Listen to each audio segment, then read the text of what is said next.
இயேசு கிறிஸ்துவின் பிதாவாகி தேவனுக்கு ஸ்தோத்திரம் உண்டாவதாக. அருமையான இந்த இனிய காலை வேளையிலே உங்களை சந்திப்பதிலே நான் பெரும் மகிழ்ச்சி அடைகிறேன். தியானத்திற்காக உங்களுக்கு முன்பாக 2 வசனங்களை நான் கொண்டு வர விரும்புகிறேன்.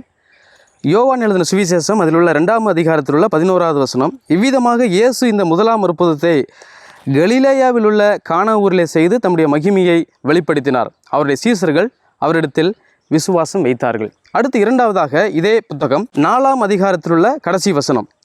இயேசு யூதேயாவிலிருந்து கலிலேயாவுக்கு திரும்பி வந்த பின்பு இது அவர் செய்த 2ஆம் அற்புதம் என்று நம்ம பார்க்கிறோம்.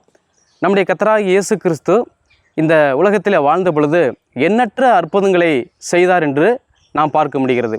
குறிப்பாக யோவான் அப்போஸ்தலன் இந்த யோவான் புத்தகத்திலே கடைசியிலே நாம் பார்க்கும் பொழுது இந்த புத்தகத்தில் எழுதியிராத அநேக அற்புதங்களை அவர் செய்தார் என்று சொல்லி அவர் குறிப்பிடுகிறதை நம்ம பார்க்கிறோம். ஆனாலும் கூட நமக்கு பிரயோஜனமாக 30க்கும் மேற்பட்ட அற்புதங்களை மாத்திரம் நாம் நற்செய்தி நூல்களிலே நாம் பார்க்க முடியும்.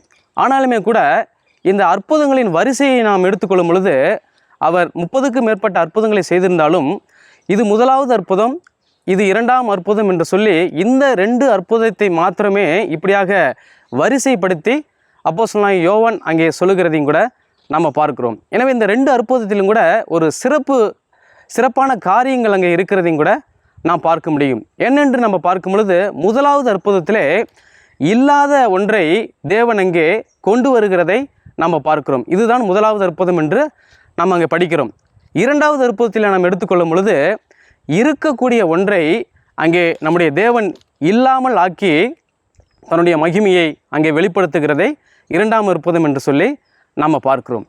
அதாவது அந்த முதலாவது அற்புதத்தில் நம்ம பார்க்கிறோம், திராட்சை ரசம் இல்லை என்று அங்கே இயேசுவின் தாய் இங்கே சொல்லுகிறதை நம்ம பார்க்கிறோம். அவருடைய வேளையிலே ஆண்டவர் அந்த தண்ணீரை திராட்சை ரசமாக இல்லாத ஒன்றை அங்கே அவர் கொண்டு வந்து தம்முடைய மகிமையை அங்கே வெளிப்படுத்தினதை நாம் பார்க்கிறோம்.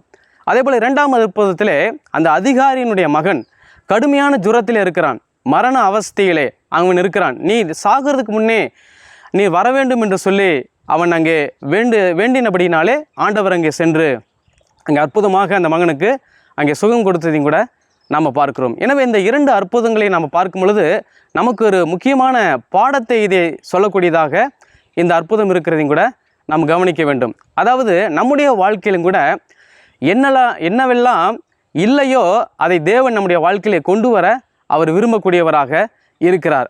உதாரணத்துக்கு நம்முடைய இடத்துல என்னவெல்லாம் இல்லை, நம்மிடத்திலே ஒருவேளை அன்பு இல்லாமல் இருக்கலாம், சந்தோஷம் இல்லாமல் இருக்கலாம், சமாதானம் இல்லாமல் இருக்கலாம், நீடிய பொறுமை இல்லாமல் இருக்கலாம், இச்சையடக்கம் இல்லாமல் இருக்கலாம், இதுபோல் தயவு இல்லாமல் இருக்கலாம். எனவே ஆண்டவரிடத்தில் நாம் சென்று ஆண்டவரே இதையெல்லாம் இல்லை என்று சொல்லி எப்படி அந்த இயேசுவின் தாய் இங்கே திராட்சரசம் இல்லை என்று சொன்னார்களோ அதே போல் நாமும் கூட இதெல்லாம் என்னிடத்தில் இல்லை என்று நாம் சொல்லும் பொழுது தேவன் நமக்குள்ளாக இப்படிப்பட்டதான ஒரு அற்புதத்தை செய்ய அவர் ஆயத்தமுடையவராக முதலாவது இருக்கிறார். 2வதாக நாம் பார்க்கும் பொழுது என்னிடத்திலே இருக்கக்கூடிய ஒன்றை ஆண்டவரே இதெல்லாம் என்னிடத்தில் இருக்கிறது, தேவையில்லாத காரியங்களாக என்னிடத்தில் இருக்கிறது, பொறாமை இருக்கிறது, என்னிடத்திலே வஞ்சகம் இருக்கிறது, என்னிடத்தில் புறங்கூறுதல் இருக்கிறது, என்னிடத்தில் கபடு இருக்கிறது, ஆண்டவரே என்னிடத்தில் இந்த இருக்கக்கூடிய இந்த காரியங்கள் எல்லாம் நீர் இல்லாமல் ஆக்க வேண்டும் என்று சொல்லி நாம் அவரிடத்திலே நாம் போகும் பொழுது, நாம் அவரிடத்திலே ஜெபிக்கும் பொழுது அந்த எப்படி அந்த 2ஆம் அற்புதத்தை செய்தது போல நம்முடைய வாழ்க்கையிலும் கூட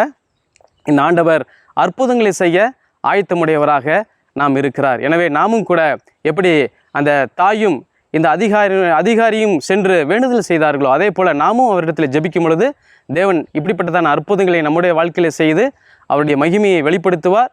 தேவனுக்கு நாம் இடம் கொடுப்போம். அவருடைய நாமம் மகிமைப்படுவதாக. ஆமேன்.